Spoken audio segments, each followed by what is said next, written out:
An Israeli politician and Palestinian lawyer have clashed on BBC News. Diana Boutsu, a former spokesperson for the Palestine Liberation Organization, voiced her support of a campaign promoting isolation of Israel. Israel's Education Minister Naftali Bennett responded with this comment. The Palestinians have spent the past 71 years victimizing themselves. They've fallen in love with it. What did you bring to the world beyond suicide terrorists? What's your invention? Now, Bennett suggested that Israel had brought a lot to the world. However, Boutsu hit back, pointing out that all those inventions had come on Palestinian soil. Well, to discuss this, I'm joined live by Martin Sherman, a founder and chief executive of the Israel Institute for Strategic Studies, and Dmitry Dilani, member of Palestine's Fatah Revolutionary Council. Gentlemen, thank you both for joining us today. Great to have you on the program today. Dmitry, perhaps I can start with you. Very strong words from the Israeli official. I mean, what did you make of his arguments? Well, it's arrogant and ignorant at the same time, on top of it being racist. He cannot just simply put the heritage and the achievements of people who've been here for thousands of years and tie it to what you concern or he concerns as his problem, which is not true at all, not as characterized. Excuse me, why do you say they've been here for thousands of years? People, who's asking this? On what basis did you say they've been here for thousands of years? The major portion of the population, well, I don't know if somebody in the land of Israel was the result of no. Was the result hold on. For somebody who's born in South Africa, excuse me, here after the Zionists had laid down the socio-economic South. No. Hold on. I didn't finish my answer. I was cut off from somebody who was born in South Africa has no right to. Somebody who was born in South Africa has no right to disrupt my talking about my heritage for thousands of years. We are the chosen people. We are the chosen people. Look, if you're not going to let me finish, I'm not going to let you finish. You're not going to be talking at all. If I could just jump in here, because I can't make out what either of you are saying right now. Martin, Dmitry, if you can just go ahead and just finish your point. Well, I'm not going to let him talk. He cut me off. He cut me off, which is the sign of disrespect that they show to my people. Now, he went to a historic point, which we can argue for hours later, but I want my time back and disregard his totally not suitable and improper Dmitry, do go ahead and finish your point. From somebody from South Africa. My point is that the Israeli right dehumanizes the Palestinian people continuously so they can have a cover for the crimes they continuously commit against my people. They try to deny us our humanity, our heritage, our history, our proven history in this country. We are the chosen people. We are the descendants of all the people that lived throughout this land, not somebody coming from South Africa like he is, or somebody from the States like Bennett. And our heritage and our achievements carry out much more than what damage they brought to humanity. This is absolutely impossible. This is absolutely impossible. You know, what difference does it make if I came from South Africa? My father defended blacks against the regime pro bono as a lawyer. So what about that? Okay? No, but you carry apartheid ideas. The whole thing, the whole Palestine.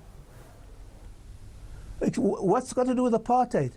The Israeli policy towards you are trying to impose your original country's apartheid on my country. Excuse me. Let me talk. Let me talk. The Israeli you didn't let me talk. Nothing to do. Why is it okay for you to talk and for me not to talk over you? Is it because you are a Jew and I'm a Christian? Does that give you the right to talk over me? Documents of both Fatah and Hamas, they deny the Jews any self-determination. Both of them. Well, we have recognized the state of Israel. When is it time for you to recognize the state of Palestine? And when you talk about dehumanizing people, there is no religious reasons. We are national movement. You come from religious background trying to make 4,000-year-old texts become alive today, which is just a crazy idea. What's got to do with what's We're not getting very far. Gentlemen, if we can deny the Jewish people's right of self-defense.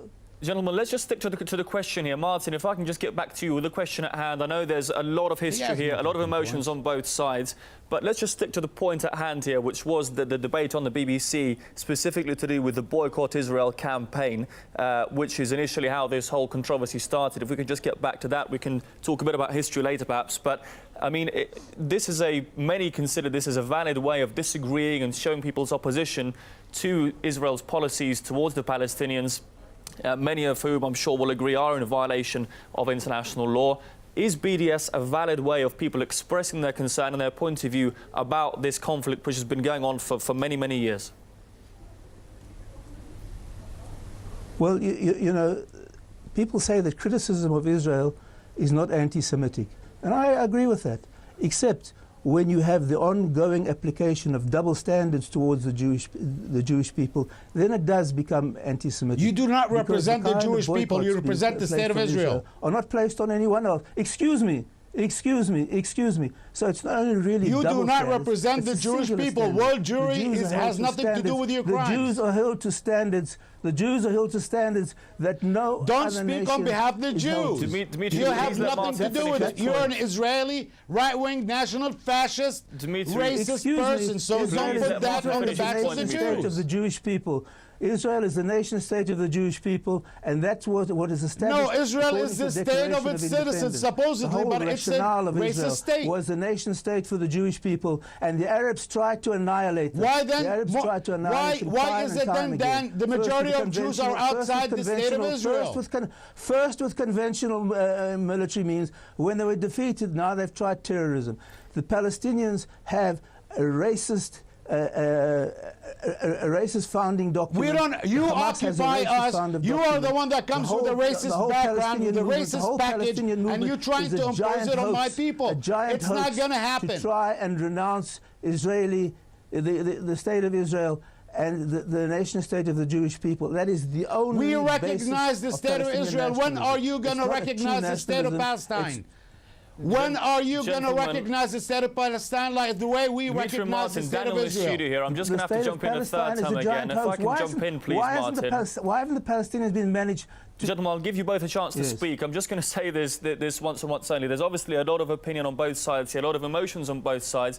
I would ask you both, though, without naming anyone specifically, please keep it civil, keep your arguments eloquent and to the point, nothing about personalities or any personal points here.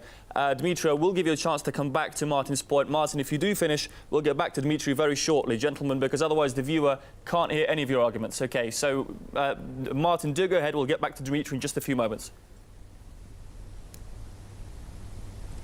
What would you like me to elaborate on? Just on the point of the Boycott Israel movement, which is how this debate started. Do you accept it's a valid way of the international community? Well, as I said before, the boycott... Go ahead. The boycott, again, is a means to try to delegitimize Israel, to try to delegitimize the Jewish people's right to self-determination. And it's a double standard which is applied only to Israel. No other country with policies far more discriminatory and far more undemocratic has been subjected to such a policy. So what I'm saying is that the BDS is basically an anti-Semitic initiative. Okay, Dimitri, do you... It's only being applied to the Jewish state. Do you buy that argument, Dimitri, that BDS unfairly targets Israel, it disproportionately targets people who are perhaps, ordinary Israeli citizens who are not involved in any sort of persecution of the Palestinians? Is this really a constructive way to go about things as opposed to encouraging people to come together and have dialogue and negotiation? BDS is a form of non-violent resistance.